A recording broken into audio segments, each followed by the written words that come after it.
नमस्कार व्यूअर्स, आज हम डिस्कस करने जा रहे थ्योरीज ऑफ सीपेज।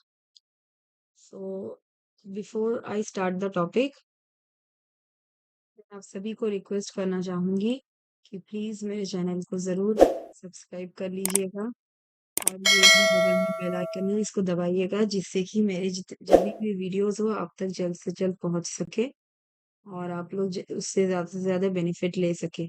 सो चलिए आज हम शुरू करते हैं अपना टॉपिक, जो कि है theories of seepage from hydraulic structure. तो उसके लिए सबसे पहले हम ये बोलना चाहूंगी कि मैं ये थ्योरीज ऑफ सीपेज ये बेसिकली किससे रिलेटेड है। ये बेसिकली हमारा ये जो जितने भी हाइड्रोलिक स्ट्रक्चर है लाइक वियर, बैरेजेस, डैम, ये सारे इससे रिलेटेड है। तो मैंने अभी ये दो फिगर यहाँ रखा है। आप लोग डायग्राम में देख के समझ सकते हैं कि ये लेफ्ट लिखा हुआ है वियर बैरेज। इसके ऊपर मैंने ऑलरेडी वियर और बैरेज का इंट्रोडक्शन अपने पिछले वीडियोस में दे दिए। तो आप लोग जिन्होंने भी नहीं देखा होगा तो प्लीज वहां जाके आप देख सकते हैं।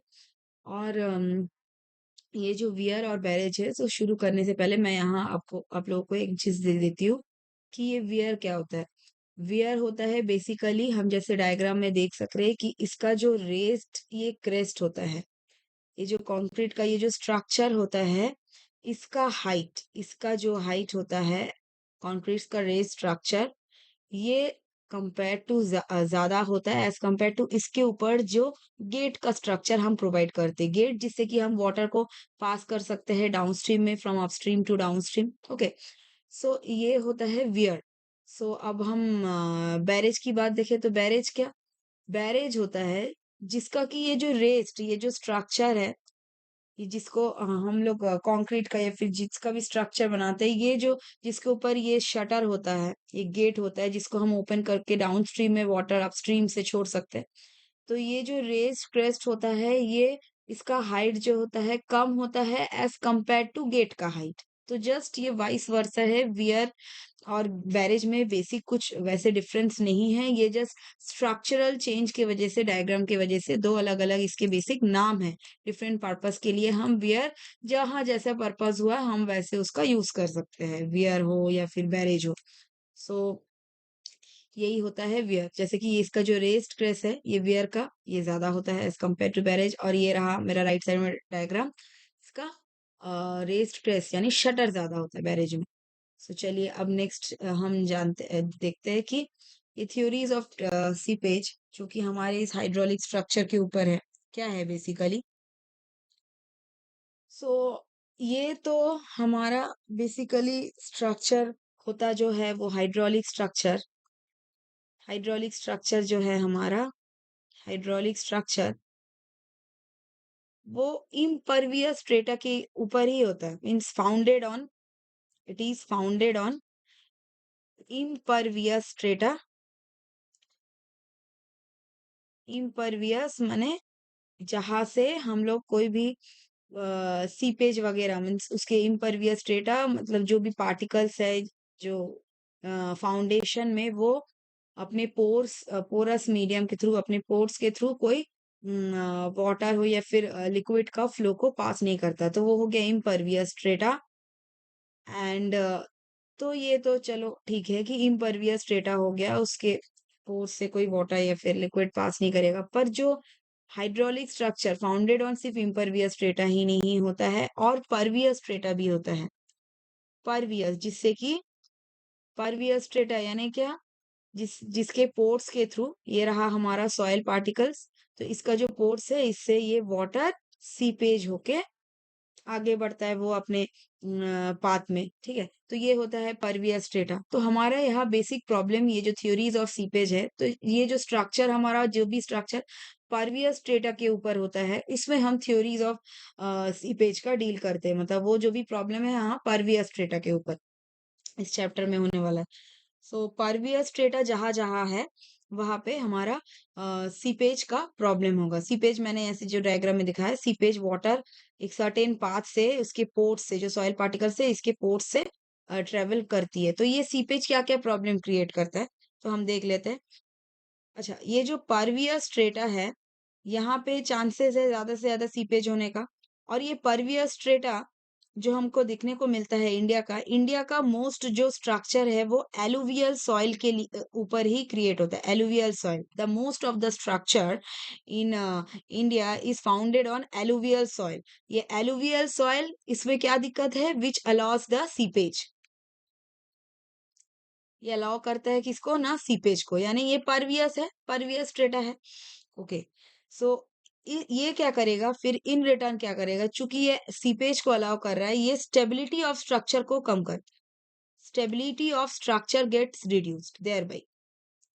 सीपेज होगा तो स्टेबिलिटी ऑफ स्ट्रक्चर रिड्यूस होगा, stability of structure reduce, reduce. Okay, ये स्टेबिलिटी ऑफ स्ट्रक्चर रिड्यूस किस किस से? दो टॉपिक से। एक होता है पाइपिंग, क्या होता है पाइपिंग हम देखेंगे, और एक होता है डायरेक्ट अपलिफ्ट। बिफोर डिस्कस, आप लोग एक बार ये एनिमेशन को ख्याल कीजिए। ये रहा हमारा एक फाउंडेशन हुआ, उसके ऊपर पानी फ्लो करना शुरू हुआ। ये जब हम डैम का कंस्ट्रक्ट किए, अब अपस्ट्रीम का फ्लो बढ़ा, और नीचे हम देख सक रहे हैं ये यहाँ डाउनस्ट्रीम का फ्लो कम हो रहा है। और नीचे से ये जो गया हमारा पाइपिंग, एक बार फिर से देख लीजिए। ये हमारा डैम का कंस्ट्रक्शन हुआ, अब अपस्ट्रीम का फ्लो बढ़ रहा है, ये अपस्ट्रीम है। डाउनस्ट्रीम का फ्लो यहाँ कम हो रहा है, डाउनस्ट्रीम का फ्लो कम हो रहा है। अब ये वर्किंग कंडीशन में हुआ, तो इससे क्या दिक्कत होगा? ये जो अपस्ट्रीम से हम ख्याल कर सक रहे हैं, ये जो लाइन ट्रेवल करके जा रहा है, ये है सीपेज लाइन। ये अपस्ट्रीम से जब सीपेज लाइन ये अपस्ट्रीम से फॉलो कर करके के ये डाउनस्ट्रीम का हम देख सकते हैं। डाउनस्ट्रीम का ये जो पोर्शन है, इस पोर्शन पे हमारा फ्लोर है, डाउनस्ट्रीम का फ्लोर।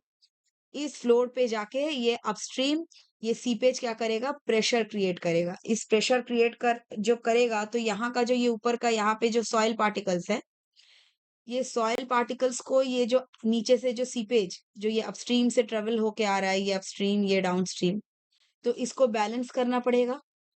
सॉइल पार्टिकल्स को, यहाँ का जो सॉइल पार्टिकल्स है, इसको अपस्ट्रीम के प्रेशर को बैलेंस करना पड़ेगा जो सीपेज क्रिएट कर रहा है। अगर ये सॉइल पार्टिकल्स इस सीपेज प्रेशर को क्रिएट करने में सक्षम नहीं रहा, अगर ये फेल हो गया, तो डेफिनेटली यहाँ पे क्या बन जाएगा?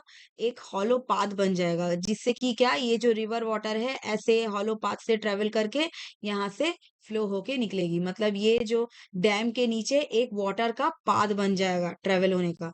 तो यहाँ पे एक हॉलो पाथ बन गया, यहाँ पे कोई सॉइल पार्टिकल्स नहीं रहा फाउंडेशन के बिलो।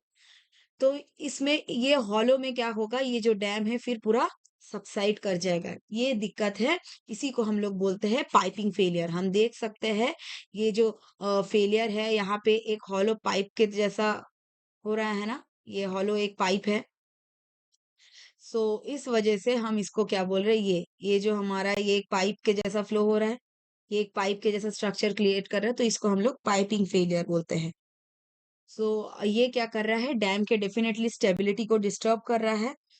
और ये इससे कि क्या है, ये जो यहाँ हॉलो फॉर्म हो रही है, ये जो मैंने ग्रीन कलर का पाइप के जैसा ये लाइन शो किया, यहाँ हॉलो फॉर्म हो रही है, और ये जो डैम होगा नीचे सबसाइड कर जाएगा। अब हम देखते हैं नेक्स्ट इसका फेलियर। ये तो हो गया हमारा पाइपिंग फेलियर। अब डायरेक्ट फेलियर क्या होता है, चलिए देख लेते हैं। एक बार एनिमेशन इसका देख लेते हैं डायरेक्ट फेलियर का, उसके बाद मैं थ्योरी बोलती हूँ। ये रहा हमारा, पहले डैम क्रिएट करने के लिए हमने स्ट्रक्चर फाउंडेशन क्रिएट किया। अब ये रिवर वाटर फिर फ्लो हुआ शुरू किया, अब ये डैम क्रिएट हो गया। अब डैम क्रिएट होने के बाद अपस्ट्रीम फ्लो बढ़ा, रिजर्वायर क्रिएट हुआ, और डाउनस्ट्रीम डेफिनेटली रिवर का वो तो कम होगा। अब क्या होता है, ये पाइपिंग फेलियर, ये लाइन को देखिए आप लोग, ये अब जाके डैम के फ्लोर पे, ये ऐसे अपस्ट्रीम से शुरू हुआ जाके डैम के फ्लोर पे जाके अटैक कर रहा है। अब ये डैम के फ्लोर पे अटैक करने का क्या प्रॉब्लम हुआ?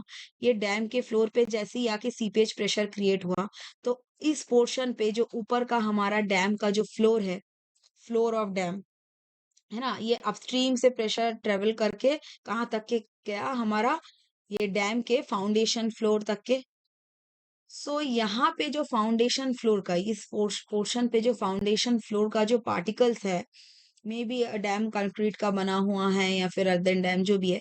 सो अगर हमारा जो पार्टिकल्स है वो इस सीपेज प्रेशर को बियर करने के लिए या फिर काउंटर बैलेंस करने के लिए सक्षम नहीं रहा, तो डेफिनेटली फिर ये सीपेज अपना ऐसे पाथ ये जो ग्रीन कलर का पाथ है, ये पाथ क्रिएट कर देगा। तो ये पाथ क्रिएट करने के बाद ये डैम को क्या करेगा, यहाँ से धक्का देना शुरू करेगा ऊपर के साइड में, है ना? ये ऊपर के साइड में जैसे ही वो धक्का देना, प्रेशर देना शुरू हुआ ऊपर के साइड में, तो यहाँ पे एक प्रेशर क्रिएट हुआ, uplift pressure due to this water seepage from upstream side. ये क्या करेगा, डैम को ओवरटर्न करने की कोशिश करेगा, है ना? अब उस डैम की स्टेबिलिटी को डिक्रीज करेगा। स्टेबिलिटी ऑफ डैम क्या होगा, stability of dam below decrease होगा। क्यों, कब, जब जो हमारा फाउंडेशन का जो फ्लोर है, जहां पे हमारा आके सीपेज वाटर आके प्रेशर क्रिएट कर रहा है, अपलिफ्ट प्रेशर, ये जो foundation floor, if not counterbalanced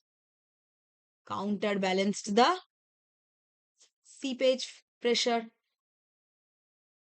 beneath the dam, है ना? सो इस वजह से ये जो फेलियर है, इसको हम लोग बोलते हैं डायरेक्ट अपलिफ्ट। ये किसका टाइप है, इस फेलियर को हम लोग बोलते हैं डायरेक्ट अपलिफ्ट। यहाँ पे एक अपलिफ्ट प्रेशर क्रिएट कर रहा है, अपलिफ्ट प्रेशर क्रिएट करेगा और ये डैम को इस साइड, डाउनस्ट्रीम साइड ओवरटर्न करने की कोशिश करेगा। सो डाउनस्ट्रीम हो अपस्ट्रीम हो, ओवरटर्न करने की कोशिश करेगा। डाउनस्ट्रीम साइड जैसे ही आप ओवरटर्न करने की कोशिश करेगा, तो हमारा स्टेबिलिटी यहाँ डिक्रीज हुई, तो इसी को हम लोग बोलते हैं डायरेक्ट अपलिफ्ट। ये जो थ्योरी है, ये किसने दिया हमारा, ये हम ब्लाइस ने दिया। ये सब थ्योरी इज गिवन बाय ब्लाई। ब्लाई, ये इन्होंने, इन साइंटिस्ट ने इन्होंने एक्सपेरिमेंट किया। इसके बाद ये दो थ्योरीज, हमारा क्या क्या प्रॉब्लम है हाइड्रोलिक स्ट्रक्चर में, ये सीपेज का, ये जो थ्योरीज है ये उभर के आई। इसके बाद कुछ कुछ ब्लाइस के, जैसे कि हो गया ब्लाइस थ्योरी ऑफ फेलियर, उसके बाद हो गया लेन वेटेड क्रीप थ्योरी, उसके बाद हो गया खोसलास थ्योरी एंड फ्लोनेट्स। ये सारे, ये कुछ कुछ प्रिकॉशंस है, ये सारे साइंटिस्ट ने कुछ कुछ प्रिकॉशंस है, जिसके चलते हम ये दो जो प्रेशर को देखे अभी, डायरेक्ट प्रेशर और आगे में जो था ये पाइपिंग प्रेशर, पाइपिंग फेलियर, इन दो फेलियर को जिससे कि हम प्रिकॉशन में ला सके, इसको हम लोग प्रिवेंट कर सके, ये सारे साइंटिस्ट ने कुछ कुछ आगे फॉर्मूला दिए हैं या फिर कुछ कुछ न्यूमेरिकल्स वैल्यू है, कुछ करेक्शंस है, जिस वजह से ये सारे फेलियर को करेक्ट कर जा सके। तो वो मेरे नेक्स्ट वीडियोस में आएंगे। सो आज के लिए इतना ही। Please wait for my next videos, और अगर आपको अब मेरा वीडियोस अच्छा लगा हो तो प्लीज मेरे चैनल को जरूर सब्सक्राइब कीजिएगा और ज्यादा से ज्यादा लाइक और शेयर कीजिएगा। Thank you dear all.